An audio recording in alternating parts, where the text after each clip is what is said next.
Hi friends, welcome back to Water Nerds. I'm Kezia and this is Analies. Hi. And we're here continuing our journey and coverage of the new or the revised WOTUS legislation, Waters of the United States. We have a part one and a part two where the day of, we talked about what was going on with the legislation, who was responsible for it, what it may mean, who it may impact. We're going to talk a bit more about that today with part three. So I think an important question is, what is considered a WOTUS or a water of the United States? Yeah, so I'll just kind of go through what's considered a jurisdictional water of the United States, and that means that the government is regulating that, body of water. Right. So under the proposed rule, we have traditional navigable water, so that's just like, a lake, a river, just So a navigable big, is waters something that you can put a boat in. Right. That's the legal definition. And then perennial tributaries, adjacent wetlands, intermittent tributaries, and impoundments, and then lakes and ponds. So dams would be impoundments, and then perennial tributaries are tributaries that are there the entire year, so they don't disappear like an ephemeral tributary. Okay. Exactly. Got you. So if I remember my social studies classes from elementary school correctly, a tributary is something that it spills off from a larger body of water? So it feeds into a larger body of water. Okay. Gotcha. So as you can probably, infer from that, groundwater is excluded, like we said in part one and part two of the proposed WOTUS rule. And so I've been doing a lot of research, trying to get some scientific evidence that groundwater, as we know, is significant to surface water. Right. And on the USGS website, they're still standing by the fact that groundwater is significant in recharging surface water. So it is very much so important for, recharge. It's an important resource for private wells and tons of, biological diversity, things like that. So the way it seems the way it seems the legislation is kind of written, it's excluding groundwater, which is significant to surface water. Right. Yeah. Yeah. So we said in the last podcast, but 15% of people in the U.S. use private wells, meaning that they drink groundwater.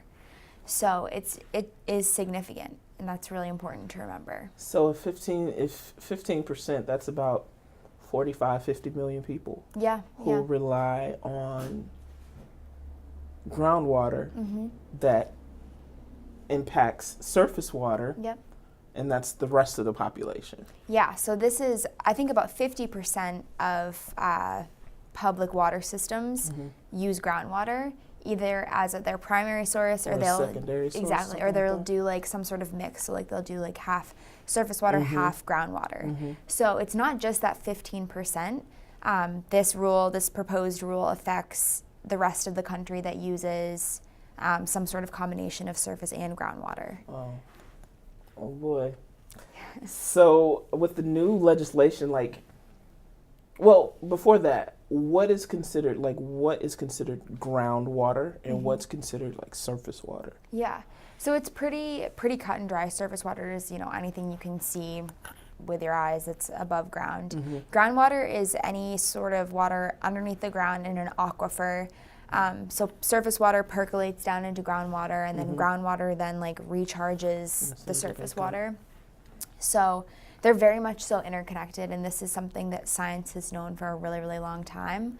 So it's not really up for debate at this point whether groundwater is a source of water. And also, I think it's also important to not make one seem like it's more important than the other. Yeah, absolutely. Okay.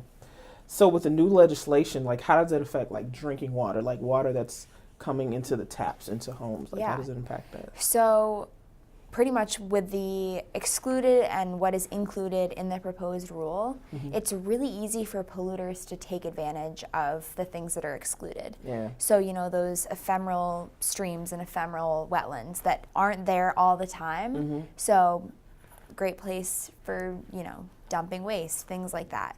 So it would be really easy for polluters to take advantage and then get less of a penalty because they're not dumping in a regulated water of the United States. And another thing is that a lot of bottled water companies really pride themselves on having groundwater, those groundwater springs, groundwater aquifers, because often they're touted as being safer, cleaner. Right. So I think that's also something to really keep in mind. I didn't even think about that. Yeah, a lot of bottled water companies, their thing is groundwater. Exactly. And groundwater and reserve sources of water is probably tap water, honestly. Yeah, and we have to remember that they're regulated the same.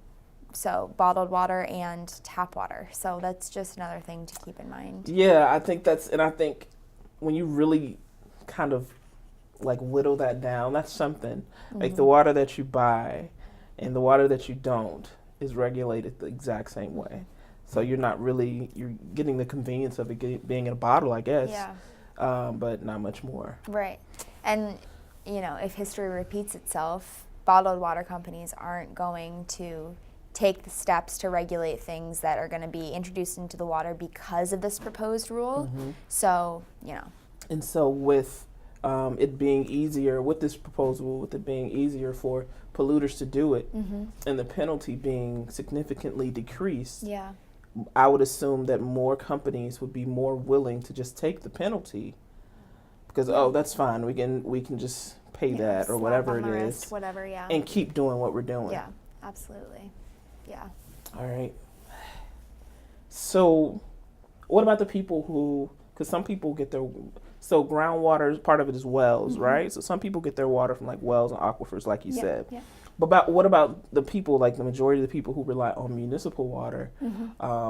What are they impacted by? By this?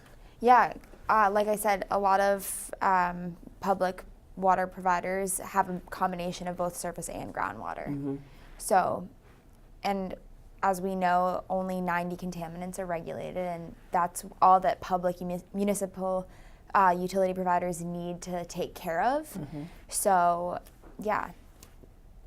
And we can almost guarantee that there's going to be a lot more runoff and discharge from agriculture because, the Farm Bureau was really, really significant in creating this proposed rule. Yeah, they're going to have a very Merry Christmas. Yeah, so, that's nitrates, that's fertilizers, that's pesticides, that's herbicides, fungicides. So that's just something that we can expect to see. So I guess, where are we now? What are we kind of waiting on? Where are we now? So EPA hasn't put the final draft of the proposed rule on the Federal Register yet. So no public comments are being allowed at this time yet, hopefully soon.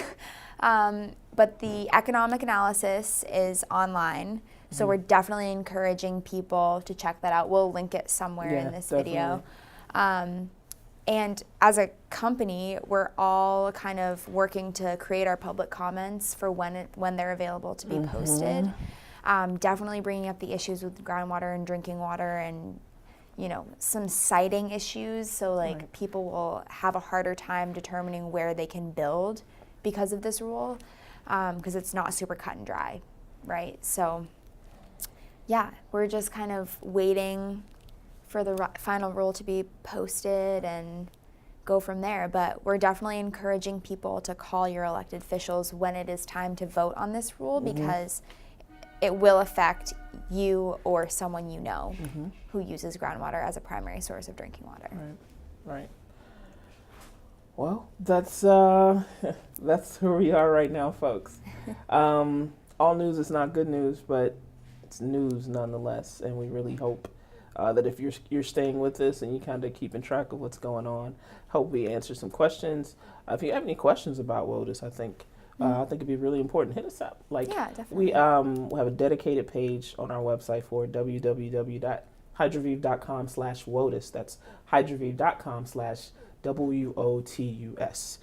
You can also hit us up on the live chat there, and you'll always talk to a live person. If you have any questions, also, you can always email us as well, hello@hydroviv.com.